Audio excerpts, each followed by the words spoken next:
Hello, my amazing 7th graders. This is week 2 of our remote learning, and we are going to continue our story.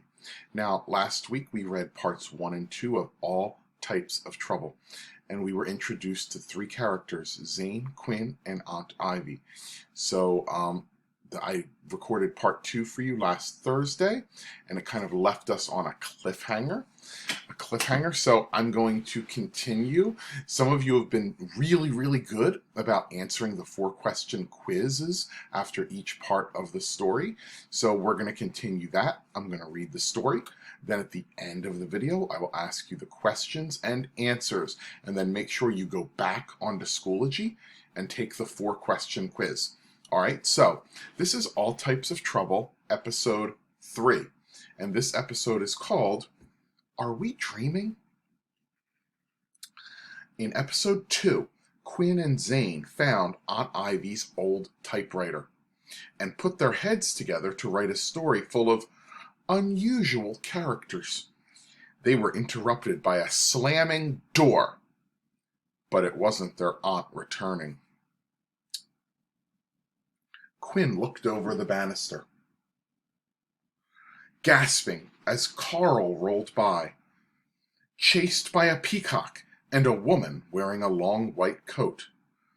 "She's purple," Zane whispered. "Astounding specimen that I must examine," the purple woman screeched, stumbling as Carl abruptly changed directions and his fishball darted out of her reach. "Woof, woof, woof, woof."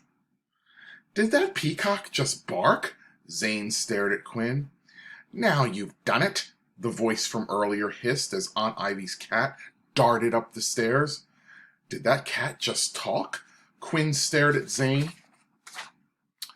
"It's Ivan, young lady, not that cat," the cat huffed indignantly. My," Quinn stammered, flabbergasted. "Told you, Grumpy," Zane said solemnly. "Also, are we dreaming right now?"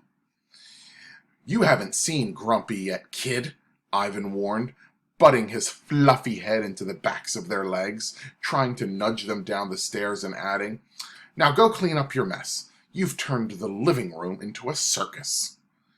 "Okay, I felt that, so I am definitely not dreaming," Zane said. Quinn shrieked when they reached the living room. "Whoa!" Zane breathed. "Avast! You be a much better pet than a parrot," a man bellowed, snapping his eye patch as he leapt onto the couch and attempted to wrestle a winged, one-horned pig out of the air. A furry creature with funny toes slunk toward the mummy, a trembling, human-shaped heap of tattered rags. A pacing robot lobbed ice cream cones everywhere, while a man the size of a salt shaker screamed, clutching a gleaming crown to his head as a dozen roller-skating rats chased him between the robot's legs. And an ancient-looking woman slumped in an overstuffed chair, using the hem of her polka-dotted dress to polish something. But when she noticed Zane and Quinn, she smiled a wide, toothless smile. Then she popped the something in her mouth. "Grampire?" Zane whispered. As they stood staring, Aunt Ivy's collection started shaking on the shelves, and a chair scooted across the floor as if pushed by an invisible. Quinn groaned. "How did this happen?" Zane wailed as the peacock pushed its head into his hand, then looked up expectantly, its tongue lolling. "Stop it! Sit! Stay! Lie down! Heel! Something!" "I don't think it's been to peacock puppy school, Zane," Quinn said. "This is the song that never ends," a rumbling baritone voice crooned. "You be walking the plank if you sing that tune, you scurvy sloth," the pirate yelled. "Let's hear a jolly sea shanty, shall we?" "Yo ho ho! Yo ho ho! Aye, that's better, matey." How are we going to get them out of here? And quick, before Aunt Ivy comes home!" Zane screeched. His eyes darted around the room frantically, beads of sweat popping on his forehead. Quinn whistled, high and loud, but the pandemonium persisted.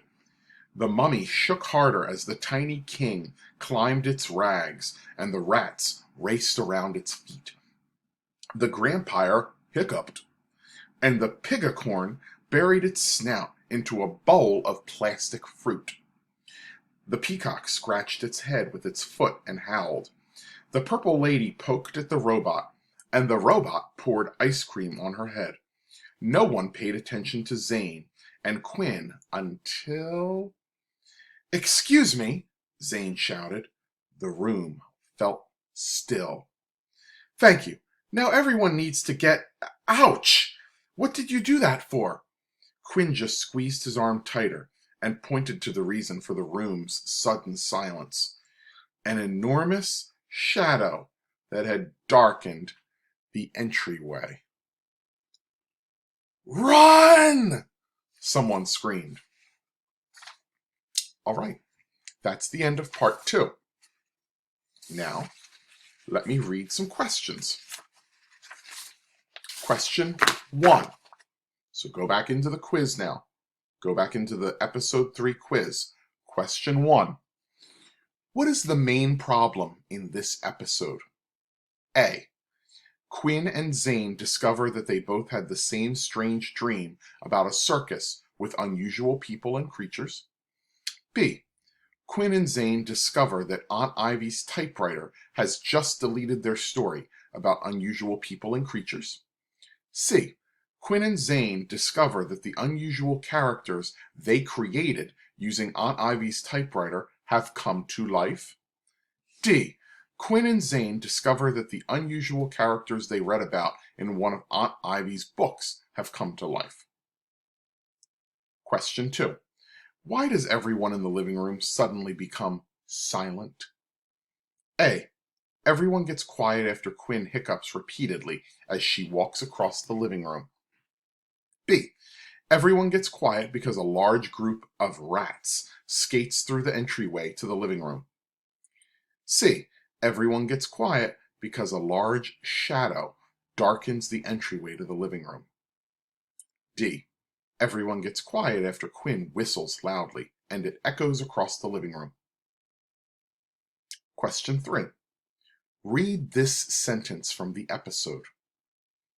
Quinn whistled high and loud, but the pandemonium persisted.